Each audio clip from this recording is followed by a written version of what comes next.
तर ते रातचं का गेले मला माहीत नाही. एकतर त्यांना दिवसा खूप मोठं काम असेल म्हणून रात्री गेले असतील. आदरणीय दादांना झोपेतून उठून भेटले कसं ते मला माहीत नाही, पण मी बघितलं भेट झाली. काय समीकरण असू शकतं?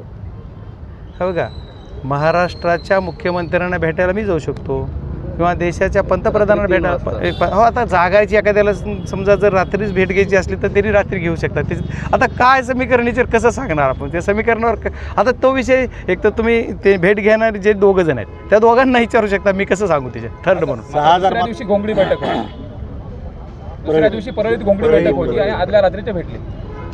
हां, भेटले असतील ना. आता घोंगडी बैठकीत त्याला वाटलं असेल की घोंगडीच्या बैठकीवर मी जाऊन बसण्यापेक्षा अगोदर त्यांना तिथं जाऊन भेटावं म्हणून अगोदरच ॲडव्हान्समध्ये भेट घेतली असेल. पप्पा, अतिवृष्टी होऊन 8 दिवस होत आहेत, मात्र अद्यापही प्रशासनाकडनं कुठल्याही मदतीच्या हालचाली सुरू झालेल्या नाहीत. नाही, आता परवा मी ज्या दिवशी पाहणी केली त्याच्या आदल्या दिवशी पालकमंत्री महोदय एका गावात 2 गेवराईमधले कुठले तरी गेले होते. तिथं त्यांनी सांगितलं की आम्ही लगेच मदत देणार तात्काळ. आता तुम्हीच म्हणता नाही मिळाली, आता मी म्हणायची गरजच नाही. त्याच्यामुळे त्याच्यावर काय बघावं. शेतकऱ्यांसाठी उदासीन असणारं हे सरकार आहे. त्याच्यामुळे शेतकऱ्यांच्या हितासाठी जर काम करायचं असेल तर त्या खरं नुसतं घोषणाबाजी करून चालणार नाही. शेतकऱ्यासाठी जी अडचण आहे, शेतकऱ्यांच्या अडीअडचणीसाठी काम केलं पाहिजे. आज शेतकऱ्यांवर संकट आहे, या संकटात धावून यायचं काम या सरकारनं केलं पाहिजे, ते करत नाही. संभाजीराजे भोसले छत्रपती यांनी आरोप केलेला आहे की सांस्कृतिक कार्यक्रमाशिवाय इथल्या पालकमंत्र्याला कृषी मंत्र्याला काही दिसत नाही. त्यांची तुमच्या माध्यमातूनच ते तुम्ही सांगितलं पाहिजे काय दिसते नाही. मी त्याच्यावर बोलणं मला वाटतं काही ह्याची आवश्यकता वाटत नाही, कारण जिल्ह्याला माहीत आहे, तुम्हाला माहीत आहे. त्याच्यामुळे मी ह्याच्यावर कशाला बोलू. भाजपचे आमदार राजेंद्र राऊत म्हणाले की जरांगे पाटील यांनी महाविकास आघाडीकडून मराठा आरक्षणाचा प्रश्न जो आहे तो सोडवणार असल्याचं लेखी घ्यावं आणि मगच या प्रश्नावर बोलावं. हे महाविकास आघाडीचे तुम्ही देखील खासदार आहेत, त्या संदर्भात आता तुम्ही नाही. आदरणीय राजेंद्र राऊत साहेब जी आमदार आहेत ते काय बोलले याच्यापेक्षा त्यांना महाविकास आघाडीवर बोलण्यापेक्षा ते ज्या महायुतीमध्ये आहेत त्या महायुतीनं काय केलं आणि काय करणार आहे त्याच्यावर त्यांनी बोलावं. महाविकास आघाडीवर त्यांनी का बोलावा तो त्यांचा अधिकार आहे. आता त्याच्यात मी कसं म्हणणार लोकशाहीमध्ये काय बोलावं. तर महाविकास आघाडी करणं काय लिखी घ्यायचं आहे. तर मी बजरंग सोनवणे म्हणून मी आरक्षणाच्या बाजूनं आहे, मनोज दादाबरोबर आहे. 10 वारंवार मी जाहीर केलेलं आहे आणि ओपनली असतो. त्याच्यामुळे काय चोरून लपून नाही. त्याच्यामुळे त्यांनी काय बोलावं, त्यांनी काय करावं हा त्यांचा अधिकार आहे. त्याच्यावर मी का बोलावा आणि काय बोलू त्यांची त्यांना वाटते ते बोलत असते. 6च्या 6 मतदारसंघात 4 राष्ट्रवादी, अजित पवार गट आणि 2 भाजपचे असे 6 विधानसभा जे आहेत ते आमची विजय होतील असा दावा पालकमंत्र्यांनी केला. लोकसभेच्या निवडणुकीच्या अगोदर सध्या 3 लाखांना आमचा सीट निवडून येणार असाच दावा होता. एका पहिल्याच सभेमध्ये माजी खासदार असणाऱ्या त्यांचं वक्तव्य होतं की आहे का कुणी उमेदवार. कुणीसुद्धा उमेदवार आपल्याकडे नाही आहे. त्याच्यामुळे त्यांनी तसे दावे करायचेच असतात. त्यांच्या दाव्याला काय बीड जिल्ह्यातली जनता आता थारा देणार नाही आहे. आपल्याला बीड जिल्ह्याचा काय निकाल लागणार आहे तुम्हाला माहिती आहे, जनतेला माहिती आहे, मला माहिती आहे. धरणे आंदोलन भेट दिली तुम्ही, आता काय आश्वासन दिलं आंदोलन कुठलं आहे? नाही, आंदोलनकर्त्याचं जी मागणी आहे शेतकऱ्यासाठी त्यांच्या रास्त मागण्या आहेत. त्यांचं काय म्हणणं आहे शेतकऱ्यासाठी की आम्हाला पहिली त्यांची प्रामुख्याने मागणी आहे की ज्या 2023ला ज्या तुम्ही विमा कंपनीने ॲग्रीम दिला, अंतिम विमा दिला त्याच्या याद्या द्या. जर तुम्ही दिल्यात म्हणतात एवढा गवगवा करतात मग याद्या का देत नाहीत.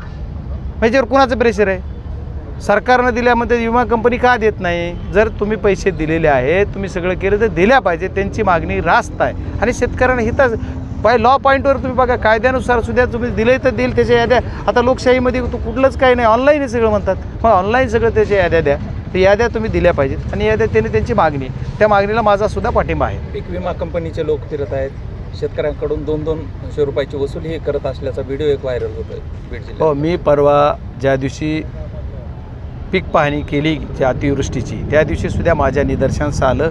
मी असणाऱ्या तिथल्या सर्व लोकांना सांगितलं जी मुलं पैसे घेत होते 100 रुपये 200 रुपये घेतात असं जेव्हा माझ्याकडे आला विषय त्यांना सगळ्यांनासुद्धा बोलवून घेतलं आणि मी सांगितलं बाबा हो तुम्ही आमच्या शेतकऱ्याकडून 1 रुपया घेऊ नका. शेतकरी अगोदरच हवालदिल झाला. या शेतामध्ये 1 फूट पाणी आहे. 3रा दिवस मी ज्या दिवशी गेलो ते 3रा दिवस होता. 3रा दिवस आहे तरी आज पूर्ण भरलेलं आहे. त्याच्यामुळं पाणी जर पूर्ण भरलेलं असेल तर त्या शेतकऱ्यांचं एवढं नुकसान झालं. तुम्ही आणखी ते काय आपल्याकडे जशी मडेवर लोणी खाणं तसं जर कंपनीचे लोक हे करत असले तर ते चुकीचं आहे आणि त्याला प्रशासनानं शासनानं दखल घेतली पाहिजे, त्यांना जॉब विचारला पाहिजे की तुम्ही असं का करता. इथल्या कार्यालयात तुम्ही जाणार जॉब विचारायला? 100% गुरुवारी जाणार. बाप्पा देवेंद्र फडणवीसांवरती आणि मी तसं त्या दिवशीच बोललो आहे. ओके. मनोजदादा जरांगे पाटील यांनी वारंवार भाषणामधून सांगतायत की माझ्यावरती कट रचला जातोय आणि हा सगळा डाव हा देवेंद्र फडणवीस टाकतायत. विशेष म्हणजे या कटामध्ये अनेक जण सहभागी आहेत असं देखील बोललं जातं. तुम्ही नेमकं कसं पाहताय या सगळ्या प्रक्रियेकडे? नाही, आदरणीय मनोजदादा जरांगे काय बोलले हे तुम्ही सर्वांनी, मी पण तुमच्या माध्यमाच्या ह्याच्यातून बघितलेलं आहे. ते जे बोलतात तर त्यांना काहीतरी माहिती असेल तेव्हा ते बोलत असतील. आता ते का बोलतात ह्याच्यावर मी उत्तर कसं देणार?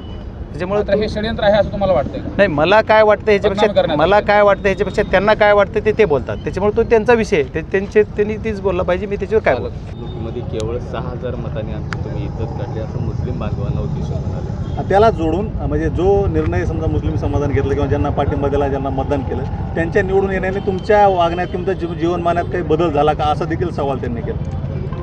बरं, त्यांनी जो सवाल केला आहे त्यांचा तो सवाल आहे. पण माझं असं म्हणणं आहे की त्यांना जी जखम झाली असं पण म्हणले, पुढं लई जखम खोलवर झाली. पण ती त्याची मला म्हणायचं की ती जर ज्यावेळेस अल्पसंख्याकाच्या एका मेळाव्यामध्ये म्हणतात की तुम्ही त्यांना करून तुमच्या जीवनमानामध्ये काय फरक झाला का? ठीक आहे, आमच्या म्हणजे निकाल लागल्यापासून आणखी 3 महिने झाले. 3 महिन्यात त्यांच्या जीवनमानात काही फरक झाला नसेल 100%. पण गेली कित्येक वर्ष आपण सत्तेत आहात, त्यावेळेस कुणाचा जीवनमान बदलला आहे? आणि ज्या लोकांनी तुम्हाला निवडून दिलं आत्तापर्यंत त्यांचं जीवनमान बदललं? माझ्या बीड जिल्ह्यातल्या शेतकऱ्यांचं, ऊसतोड मजुरांचं कोयतं बाजूला गेलं का? नाही. त्याच्यामुळे जीवनमान बदलण्यावर त्यांनी काय बोलावं त्यांची, मी कसं त्यांना, आता खूप मोठी माणसं आहेत ते, एवढे उंचीच्या माणसाला मी नाही बोललो.